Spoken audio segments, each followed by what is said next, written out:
Rule 1 is stand up straight with your shoulders back. And rule 2 is treat yourself like you're someone responsible for helping. And number 3, which is very tightly associated with number 2, they're sort of variations on a theme, is make friends with those people who want the best for you. And by the way, these last 2 rules aren't injunctions designed to make your life easier. They're actually injunctions designed to make your life more difficult. Kierkegaard said at one point that his role in life, given that everything was proceeding to become easier and easier in all possible ways, that there would come a time when people would cry out for difficulty. And so that's partly how he envisioned his role in the world, interestingly enough, as a universal benefactor of mankind who would strive to do nothing other than to make life more difficult for everyone. Right, and so rule 2 and 3 are like that, because treat yourself as if you're someone responsible for helping isn't the same as be nice to yourself. It's not that. And to associate with people who want the best for you means that they get to demand the best from you. And that's also not an easy thing. Rule 4 is compare yourself to who you were yesterday and not to who someone else is today. And that's an injunction about envy, right? It's easy. You need you need things that are above you, because you need to do something worthwhile with your life. You need something to aim at, but one of the consequences of that is that you can become envious of people that you believe have attained more in a deserved or undeserved manner, and that can make you bitter. And so it's much better to compare yourself to yourself and to use yourself as the target for improvement and comparison. Rule 5 is don't let your children do anything that makes you dislike them. And the rule of thumb there is if you dislike them, then other people will. And it's a bad idea to allow your children to act in a way that makes other children dislike them or adults dislike them, given that they're going to have to deal with children and they're going to have to deal with adults. So your primary responsibility as a parent is to help your child learn how to behave so that the social world opens up its arms to them and welcomes them at every level. And you've done your job if you can manage that, and it's not a simple thing to do. Rule 6 is put your house in perfect order before you criticize the world. And that's not take no action for others until you have your act together. That isn't what the rule means.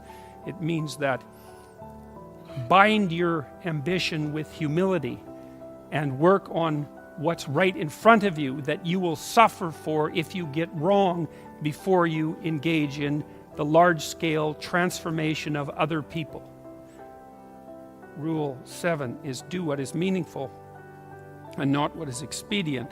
Rule 8, which is tell the truth or at least don't lie, is a necessary conjunction to that, or a necessary additional element, because I don't think that you can pursue what is meaningful without telling the truth. And the reason for that is if you don't tell the truth, or let's say if you lie, which is an easier way to think about it, you corrupt the mechanisms, the instinctual mechanisms that manifest themselves as meaning, and then you can't trust them.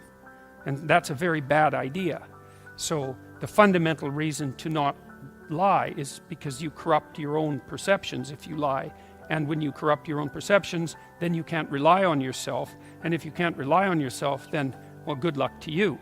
Because what are you going to rely on in the absence of your own judgment? You've got nothing if you lose that. Rule 8 is, as I said, tell the truth or at least don't lie. Rule 9, assume that the person that you're listening to knows something you don't. And that's not so much a mark of respect for the person, although it is that.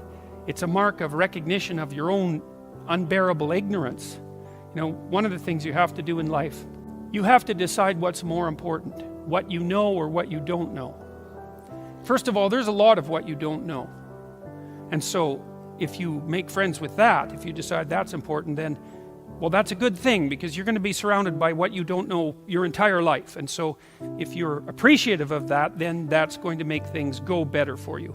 But the other element of that is, well, why should you be appreciative of what you don't know? And the answer to that is, well, you shouldn't. If your life is absolutely perfect in every way, you have exactly what you need and want, you've put everything in order around you, then what you know is sufficient. But if you believe that things could still be put right around you in your own personal life and with regard to the effect that you have on other people, then obviously what you don't yet know is more important than what you do know, and you should be paying attention to find out what you don't know at every possible moment. And if you're fortunate when you have a conversation with someone and you're actually interested in what they say, then even if they're not very good at communicating, even if they're awkward, or even if they display a certain amount of enmity towards you, there's always the possibility that they might tell you something you don't know, in which case you can walk away from the conversation less ignorant and corrupt than you were when you started the conversation. And if your life isn't everything that you would like it to be, then being slightly less ignorant and corrupt is probably a good thing. And so Rule 10 is be precise in your speech.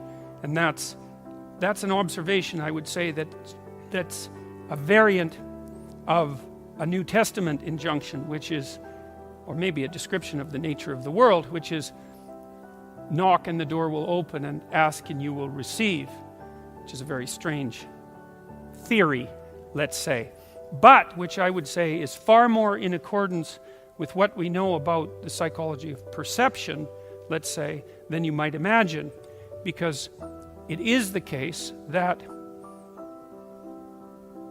you don't get what you don't aim at.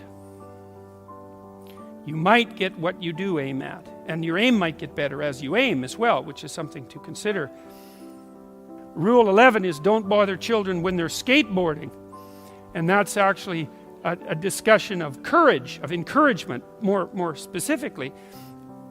And so to interfere with children when they're taking necessary risks is not love or empathy, but cowardice on the part of parents, and it's deeply damaging to children.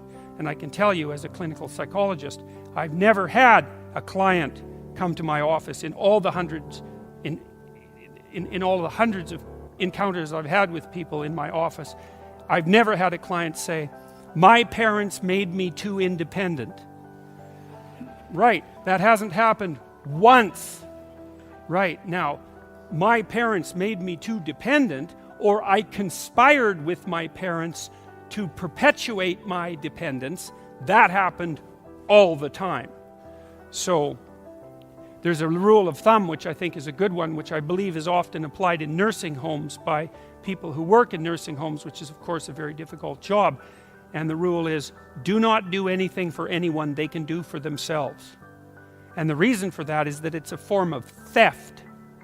Right? You don't, first of all, if you do something for someone and it facilitates their movement forward, then they moved forward because you helped them, which is something I was very careful about as a therapist. I don't want to give my clients advice.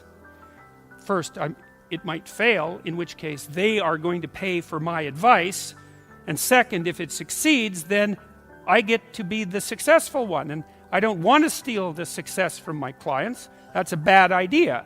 I want to help them figure out what it is that they should aim at, and then help plot out a strategy for attaining that.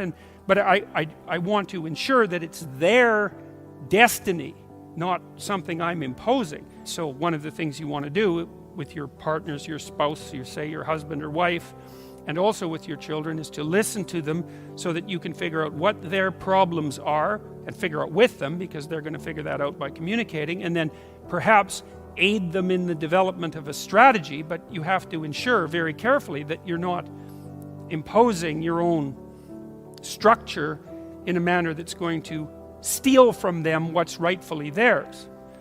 So Rule 11 is an injunction to courage as the fundamental. Because you could say, well, what's the antidote to the catastrophe of life? And one answer might be safety. It's like, well, look, everyone's sensible enough to know that a certain amount of provision for safety is worthwhile. You should probably wear your seatbelts when you're driving around in your car, because why take foolhardy risks? But given that there is no security in life in the final analysis, then encouragement is a much better medication than sheltering.